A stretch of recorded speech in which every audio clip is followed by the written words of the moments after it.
Inouï, trop beau, ça nous trop cool, extra sympa, sexy, crazy. Un mélange de football et de squash, ça donne quoi? Ça donne le Jorki Ball. Mais qui a eu cette idée folle? C'est Gilles Pagnès qui l'a inventé en 1987. Un Français? Qui faisait quoi? Il était pompiste et pendant ses passe-temps, il jouait avec ses amis derrière, dans son hangar en fait. Et puis, il lui est venu l'idée de fabriquer des murs, instaurer des règles. Comme au football, le principe du jeu est de marquer le plus de buts possible. Comme au squash, on peut utiliser toutes les parois. Comme au tennis, on gagne en 3 sets gagnants. Il faut 7 buts pour remporter un set. Chaque équipe est composée de 2 joueurs, attaquants et défenseurs. Par exemple, moi je suis plutôt défenseur, attaquant je me sens pas bien du tout.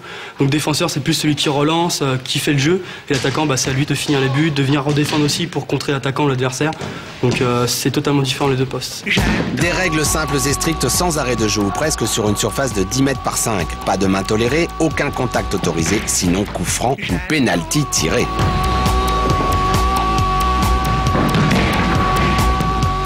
Il y a une compétition senior, féminine, vétéran, et ainsi des compétitions jeunes en fait, moins de 17 ans, moins de 15 ans, moins de 13 ans.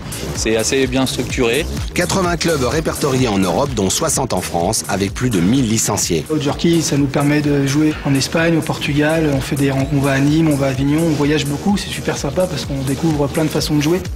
Ce sport a même développé ses propres gestes techniques. Dans un match de foot, souvent, il n'y a qu'un but, 2 buts, c'est assez triste. Alors qu'au Jorki, il y a quand même pas mal de buts où tout le monde peut jouer, filles, garçons. Pas de tacle, pas de violence, pas de bagarre, ça joue vraiment dans un esprit fair play, c'est vraiment super sympa. J'adore.